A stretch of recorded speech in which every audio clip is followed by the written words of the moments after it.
지금은 유니스의 트루 스토리 시간입니다.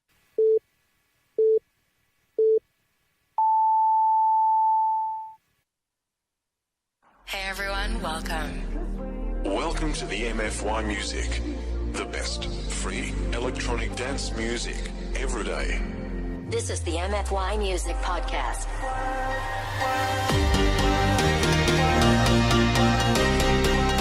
어린이와 청소년의 눈으로 세상을 바랍니다. 유니스의 True Story. 안녕하세요. 저는 이번에 두 번째로 진행을 맡게 된 송혜나입니다. 드디어 오늘 방송인 유니스의 True Story 수업의 시즌 3 수업의 마지막 방송인데요. 벌써 시즌 3가 끝나다니 뭔가 기분이 색다를 것 같습니다. 그렇다면 오늘의 이야기 도니 모니 파트 2 시작해보도록 하겠습니다.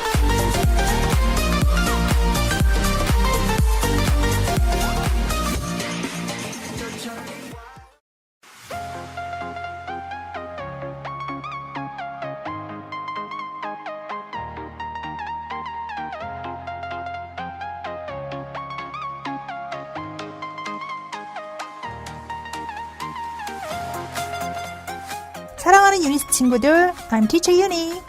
유니스에서 전국 최초로 시작한 팟캐스트 유니스 True Story.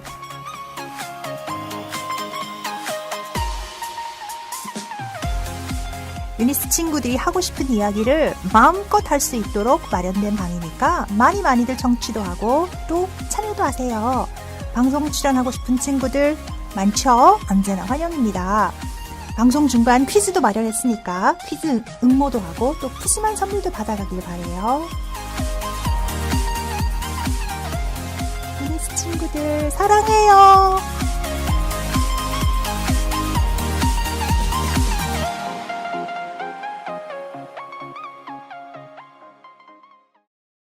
우리 프로그램의 주인공들을 소개하겠습니다. 먼저 양지중학교 2학년 문재하 군, 정민규 군입니다. 정민규 군 안녕하세요. 예, 안녕하세요. 방금 전에 문제 없었던 걸로 기억하는데요. 네, 그 다음은 양지중학교 2학년 김태우 군입니다. 김태우 군 안녕하세요. 예, 안녕하세요.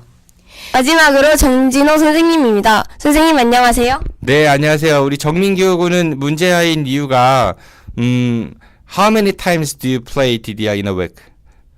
About 3 times. 네, 뭐 문제가 맞죠. 이런 거를 뭐 이렇게 당당하게 얘기를 하니까 좀 문제가 있는 물어보는데 그럼 수업 시간에도 혹시 예, 뭐 하시나요? 뭘요? 그리고 우리가 어느덧 벌써 시즌 3를 마감하는데 우선은 우리 송혜나 진행자한테 선생님이 좀 이렇게 재미있는 걸 하나 발견했는데 유니스의 True Story 혀를 아주 잘 굴리는데 시즌 3 파트 2 뭐 도니 머니 파트 2 아주 좋습니다. 근데 굳이 혀를 이렇게 굴릴 필요 없고요. 가장 편안하게 얘기하면 좋을 것 같아요. 오늘 도니 머니 파트 2이면서 동시에 우리 시즌 3의 마지막 방송이죠. 그리고 이제 시즌 4에서 다시 만날 건데 우리 즐거운 마음으로 방송에 임했으면 좋겠습니다. 네, 감사합니다. 그럼 본격적인 이야기에 앞서 세계 최고의 부자에 대해서 말해보도록 하겠습니다. 우선 정민규 군, 이 세상의 최고의 부자가 누구일까요? 대부분의 사람들은 빌 게이츠나 워렌 버핏이 세계 최고의 부자라고 생각할 텐데요. 저는 또 지식이 풍만하기 때문에 지식이 풍만해? 지식이 풍부하기 때문에 살도 풍만하죠. 지식이 풍부하기 때문에 이런 거 거뜬하게 알 수 있습니다.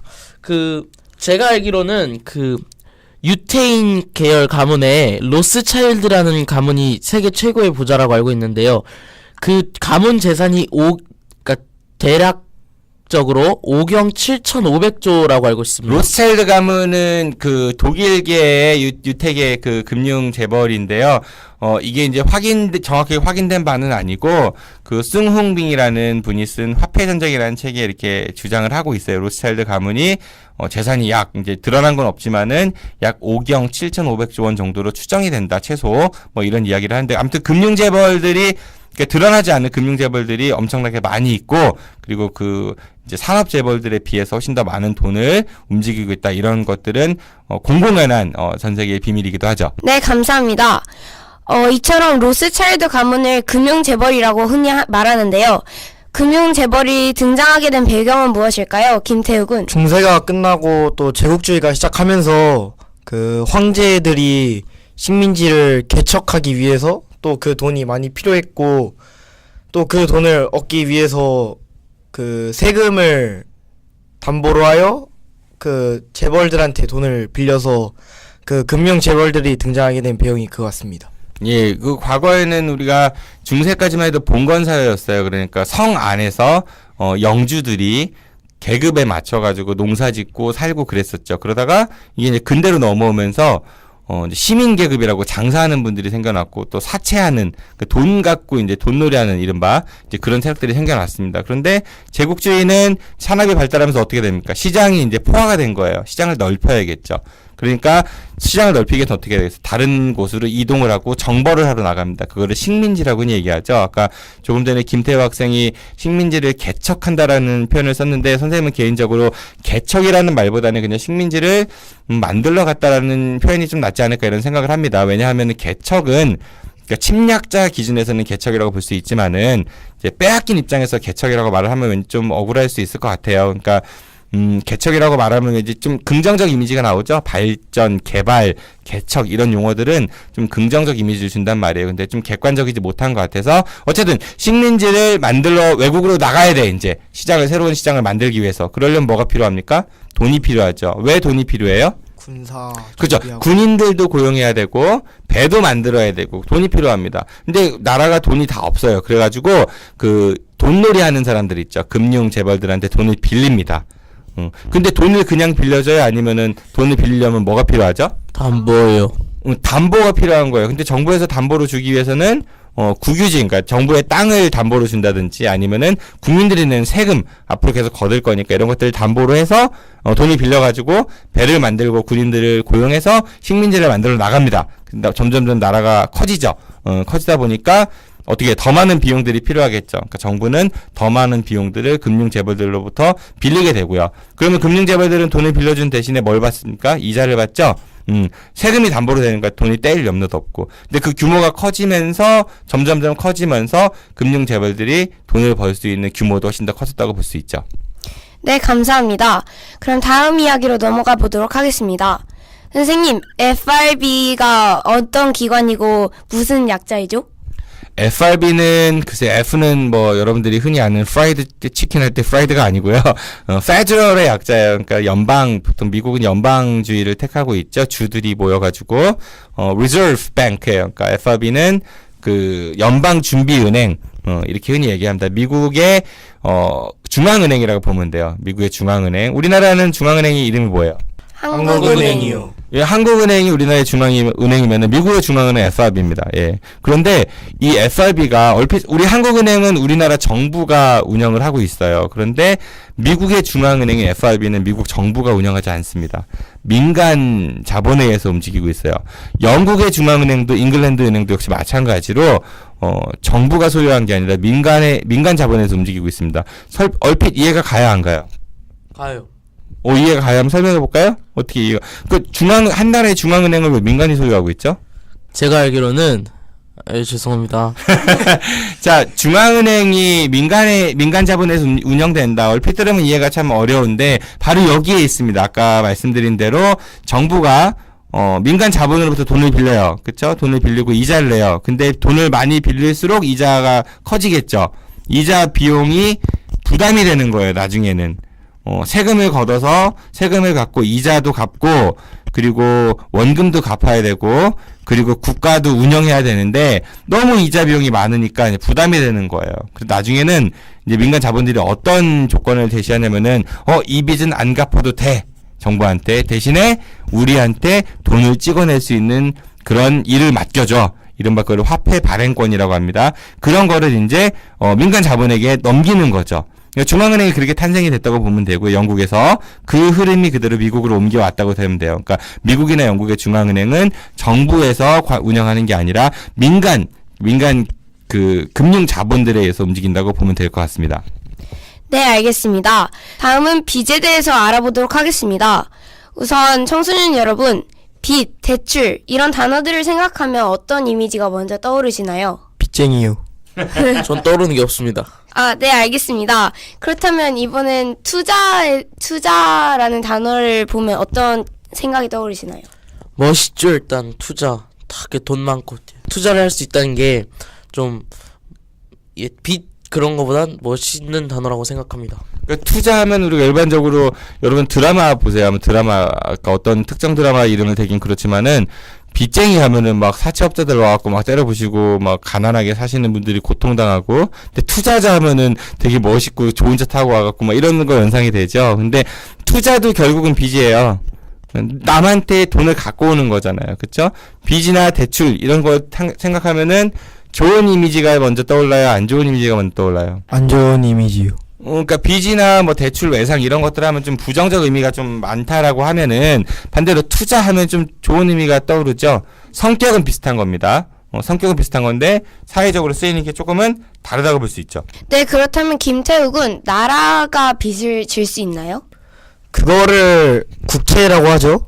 나중에 그 갚는다고 하고 담보 국민의 세금 같은 걸로 제공을 한다는 약속이 그게 국채고, 또 결국은 나라도 빚을 지는 걸로 알고 있습니다. 우리나라의 경우도 한 해 예산이 400조인데 한 해 국민들에게 걷는 세금이 약 200조 정도예요. 근데 그러면 그 나머지 200조는 빚이라는 의미입니다. 그래요. 지금 태우가 말한 것 중에서 빚이죠라고 하면은 뭐 라이트 이런 뜻이니까 빚이죠라고 발음하는 게 일단은 맞을 것 같고, 국가가 지는 빚을 국가 채무라고 합니다. 예. 그리고 그 국가 채무가 빚을 진 상태니까. 그러니까 그리고 그거가 빚이 있습니다라는 증서를 만들어야겠죠. 그걸 갖다가 채권이라고 그래요. 그래서 국가가 진 빚을 증명하는, 나중에 이거를 이제 돌려받을 수 있다라는 증서, 그런 걸 바로 국채라고 합니다. 국채, 국가 채권이라고 하죠. 국채. 그 국가도 빚을 질 수 있죠. 뭐 예를 들어가지고 국가에서 정부가 무슨 다리를 건설한다고 가령 예를 들어 봅시다. 그런데 돈이 당장 없어요. 국가에서. 일단 다리는 건설해야 돼. 그러려면은 그 건설 업체에다가 뭐 자재도 구해야 되고 또 인부들 돈도 주고 그래야 되죠. 일단 외상할 수 있겠어요? 없겠어요? 있겠죠. 뭐 나중에 줄게, 뭐 정부가 준다는데 설마 정부가 돈 떼먹겠어? 일단은 그렇게 외상하고 할 수도 있어요. 그런 것들이 이제 일종의 채무, 국가 채무, 그러니까 국채의 한 일환으로 볼 수 있을 것 같아요. 그런데 뭐 국채는 이제 범위가 되게 넓어지지만은 개념만 일단 이해를 하고, 근데 나라도 빚을 집니다. 그런 식으로. 우리나라가 아까 태호가 얘기한 대로 한 해에 우리나라 정부에서 쓴 돈이 약 400조 원 정도가 돼요. 400조 원 하면은 엄청 많죠. 하루에 얼마 쓰는 거예요? 1억? 예, 1조 조금 넘게. 그러니까 그쵸. 왜냐하면 365일이니까 1년은 1조 원 조금 넘는 돈을 매일 쓰는 겁니다. 우리나라 정부는. 와, 돈이 많은 나라예요. 그런데 그 돈을 쓰려면 정부가 돈이 있어야 되죠. 돈 뭐예요? 정부의 수입원이 뭡니까? 세금을 걷는 거죠. 근데 한 해 우리나라에서 걷는 세금이 약 200조 원 정도 돼요. 그러니까 얼마의 갭이 있어요? 200조 원의 갭이 있는 거죠. 그게 이제 빚입니다. 어디서 끌어오거나 이런 식으로 쓰는 겁니다. 근데 통상 우리가 그 자기 소득, 국가의 소득 우리가 흔히 GDP라고 얘기를 하거든요. 근데 GDP 대비해가지고 한 40% 정도까지의 채무는 우리가 건전 채무라고 흔히 얘기를 해요. 가령 여러분들의 월급이 100만 원이라고 칩시다. 그럼 100만 원이면은 어떻게 살아야 돼요? 100만 원을 벌어서 100만 원을 다 쓰고, 100만 원을 벌어서 100만 원을 다 쓰고 이렇게 살 수도 있고, 아니면은 100만 원을 벌어서 70만 원을 쓰고 30만 원은 저금하고 이렇게 살 수도 있죠. 근데 어떤 사람은 100만 원을 벌어서 70만 원을 쓰고 그다음에 빚을 40만 원을 내서, 그럼 얼마 남습니까? 내가 쓸 수 있는 돈이 얼마예요? 30만 원. 70만 원이지. 70만 원을 쓰고 30만 원 남은 거에서 빚을 40만 원 내요. 그럼 70만 원이 생긴 거죠. 70만 원을 가지고 다른 투자를 해갖고 또 다른 돈을 벌 수 있다라는 거예요. 그럼 경제 규모가 아까 100만 원 벌어 100만 원 쓰는 사람은 100만 원인 거죠. 근데 지금 빚을 낸 사람은 140만 원이 됐고, 그 다음에 뭔가를 새로운 사업거리를 만들어서 그게 장사가 잘 되면은 더 많은 가치를 창출하겠죠. 경제 규모가 넓어진다는 얘기예요. 그래서 일정량의 GDP, 그러니까 약 40% 정도의 부채는 건전하다고 흔히들 얘기를 합니다. 그런데 내가 100만 원이 월급이 100만 원인데 빚이 한 300만 원이라고 해봐. 그럼 그거는 건전해요? 위험해요? 그럼 위험할 수 있죠. 이제 그런 것들을 갖다가 우리가 재정 건전성이라고 흔히 이야기를 하기도 합니다. 네, 알겠습니다. 그렇다면 빚은 마냥 나쁜 것은 아니라는 얘기인데요. 아까 말했던 로스차일드 가문 등의 금융 재벌들이 어떻게 이렇게 큰 돈을 벌게 된 과정이 궁금합니다. 로스차일드 같은 금융 재벌들이 그 정부한테 그 돈을 많이 빌려줘서 이자 소득을 또 많이 챙겨서 화폐 발행권까지 얻어서 자신에게 유리한 그 정치 세력들한테 또 지원을 해줘요. 그러면 그 정치 세력들이 집권을 하면 그 정책을 펼쳐서 막대한 이득을 얻죠. 이제 예를 들어서 이제 그 집권 세력한테 그 나라의 그 금리를 낮추라고 이제 해요. 낮췄을 때 이제 사람들이 막 많이 투자를 하고 부동산도 많이 사고 이럴 거 아니에요. 이제 그렇게 했을 때 한참 올라갔을 때 뭐요? 두부동산? 아니, 두부 파는 동산이요? 부동산 이제 한참 올라갔을 때 이제 그 집권 세력한테 또 금리를 올리라고 합니다. 이제 그 금리가 또 올라가면은 이제 또 폭삭 망할 거 아니에요. 다 그 막 엄청 막 싸지고 막 부동산도 다 팔고 막 사람들이 점점 망해갈 때 그때 헐값에 또 이런 가문들이 그 땅들 그런 것들을 다 사는 겁니다. 다시 샀을 때 또 금리를 낮춰서 다시 이제 올라갔을 때 최고조가 달했을 때 다시 팔고 금리를 또 터트리고 이렇게 이런 식으로 돈을 엄청 벌었습니다. 예, 지금 민규가 설명을 잘 했는데, 이제 그런 거죠. 예를 들어가지고, 금융재벌이 이제 후원하거나 이제 지원하는 집권 세력들이 정부 정책을 펼침에 있어서 금리를 가령 내렸다고 합시다. 금리. 우리 전 세계적으로 금리가 지금 초저금리 시대였거든요. 얼마 전까지만 해도 뭐 미국은 제로금리였었고, 우리나라도 1% 금리 뭐 이랬었는데, 자, 금리가 낮다고 생각해보세요. 그러면 은행에서 돈을 빌리기가 쉬워요. 그럼 사람들이 돈을 많이 빌리겠죠. 돈을 많이 빌리면 많이 씁니다. 좋은 거 사 먹고 좋은 거 입고 자동차도 사고 자동차 사는데도 예를 들어 1억짜리 자동차 그냥 사기 힘든데 은행에서 거의 한 뭐 9천만 원을 빌려준대요. 아주 싼 값에.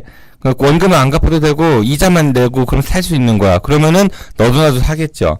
집도 마찬가지예요. 그러니까 집도 막 사게 돼요. 은행에서 돈을 많이 빌려가지고. 그러다 보니까 서로 산다는 사람이 많으면 가격이 올라가죠. 부동산 가격이 폭등해서 올라갑니다. 최정점에 갔을 때 이 정부 정책에서 금리를 확 올려버리는 거예요. 그럼 내가 은행에다가 매달 10만 원씩 내던 게 만약에 금리가 확 올라가지고 100만 원씩 내야 된다 해봐요. 감당이 돼요, 안 돼요? 안 되죠. 망합니다. 사람들이 파산하고 망합니다. 부동산 가격은 폭락하게 됩니다. 그래서 뭐 10억짜리 집이 1억까지 떨어지는 거예요. 그럴 때 이 금융 재벌들이 그 10억짜리 집들이 1억으로 떨어졌을 때 쭉 사는 겁니다. 1억을 주고 헐값에 막 사는 거예요. 그래 놓고 다시 금리를 싹 올려요. 금리 다시 내려요. 그럼 어떤 일이 벌어집니까? 또 경기가 살아나 사람들이 막 산다고 하죠. 1억짜리가 한 7억, 8억까지 뛸 때 팔아요. 그리고 한 10억 갔을 때 또 금리를 확 올려요. 또 폭삭 망하죠. 그럼 또 1억 주고 사는 거예요. 자, 이런 식의 어떤 불합리한 모습들이 그동안 세계적으로 많이 있었다라는 거죠. 미국 같은 경우는 2008년에 뭐 서브프라임 모기지 오는 사태라고 해가지고 여러분들하고는 우리가 공부할 때 다루진 않았지만은 나중에 기회가 되면 다뤄보도록 하고요. 우리나라도 지금 상당히 이제 가계부채 그런 것들 빚이 상당히 많습니다. 그래서 위기라고도 흔히 얘기들 많이 해요.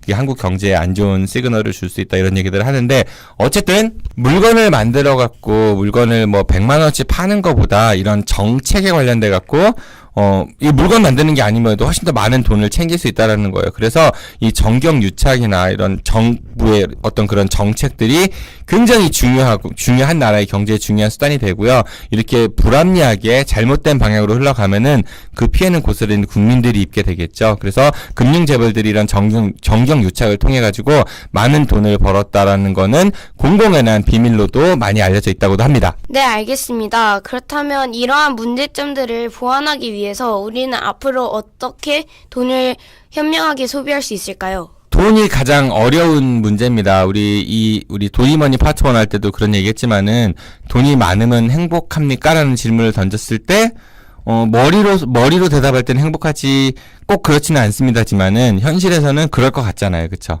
항상 애덤 스미스라는 우리 수업 시간에 다뤘던 이제 학자 중에서 경제학자가 있었는데 인간의 욕심은 유한하다, 그러니까 도덕적인 걸로 컨트롤이 될 수 있다라는 이른바 도덕 공감론이라는 이야기를 했지만은 현실에서는 그게 잘 지켜지지 않는다는 거죠. 그러니까 돈을 버는 거는 자본주의 자유시장 경제에서는 돈을 버는 게 잘못된 거는 아니에요. 다만 정당한 방법으로, 그렇죠. 편법이 아니라 자유시장 경제라는 게 그겁니다. 자유주의라는 거는 공정해야 되는 거예요. 룰이.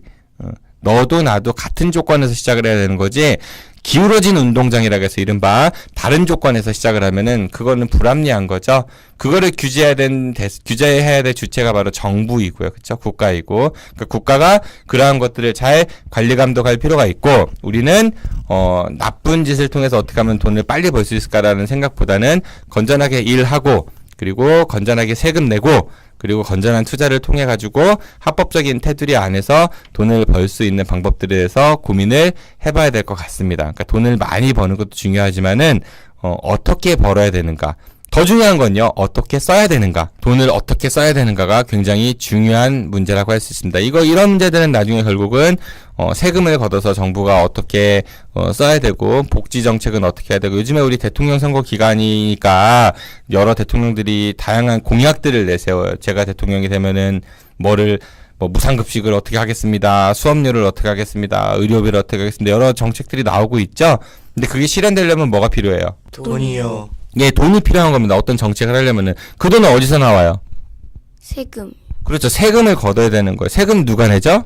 국민이요. 국민들이 세금 내려면은 뭐가 필요해요? 돈이요. 국민들이 돈을 벌어야 세금을 낼 수 있고, 세금을 내야 정부가 돈을 벌 수 있는 겁니다. 그러니까 따라서 국민들이 돈을 못 벌면은 세금을 낼 수가 없는 거예요. 그러니까 경제는 그렇게 서로 이렇게 수레바퀴처럼 딱딱딱 돌아가는 거기 때문에 우리가 굉장히 잘 이해하고, 그리고 신중하게 접근을 할 필요가 있다고 생각을 합니다. Countryside, would you take me home? When my heart 유니스 어학원의 또 다른 야심작. 유니스 교사들과 학부모님 간의 진솔된 이야기 창구. 유니스 어학원의 새엄마 운동. watching the sun go down, but we would 매주 화요일 오전 11시 새롭게 단장한 유니스에서 만나실 수 있습니다. 자세한 사항은 데스크로 문의하세요. where my heart fills with joy.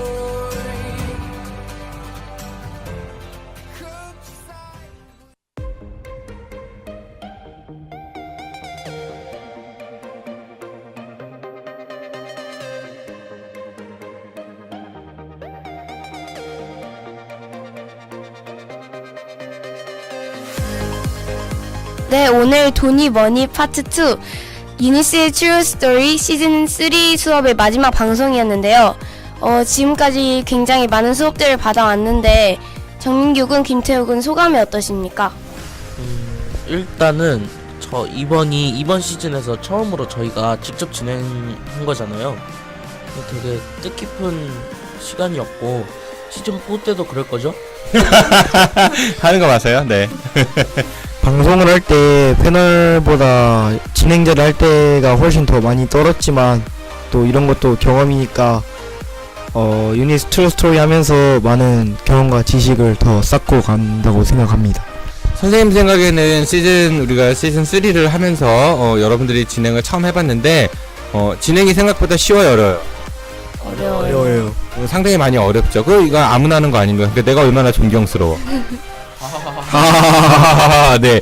자, 그런데 이것도 연습을 하다 보면은 여러분들도 분명히 훨씬 더 자연스러워질 날이 올 것이고, 그리고 지금 우리가 다루고 있는 주제들이 생각보다 쉬운 주제들은 아니에요. 그런데 여러분들이 선생님 기대보다 훨씬 더 잘 이해하고 있고, 그리고 잘 이끌어오고 있어서 굉장히 프로그램을 맡은 선생님으로서 굉장히 보람을 느끼고, 그리고 시즌 4에서는 더 다양한 이야기들을 가지고 조금 더 자유롭게, 그래서 나중에 한 시즌 10 정도 되면은 여러분들이 좀 더 능수능란하게 진행하면서, 그때는 서로 입장을 바꿔가면서 토론도 해보고, 실제적으로 싸워도 보고, 논쟁도 해보고, 그런 시간이 됐으면 좋겠습니다. 이게 우리의 첫 번째 발걸음이라고 보시면 될 것 같아요.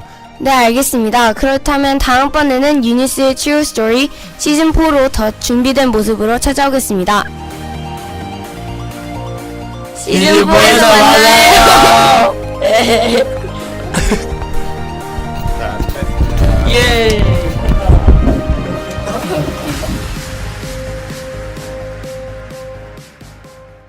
끝난 줄 알았지. 시즌 4에서 만나요.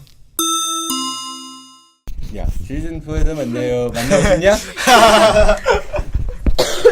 지금까지 진행의 송하나였습니다. 청취해주셔서 고맙습니다. 시즌 4에서 만나요. 바이바이. 뭐 이런 식으로 좀 듣고 싶지.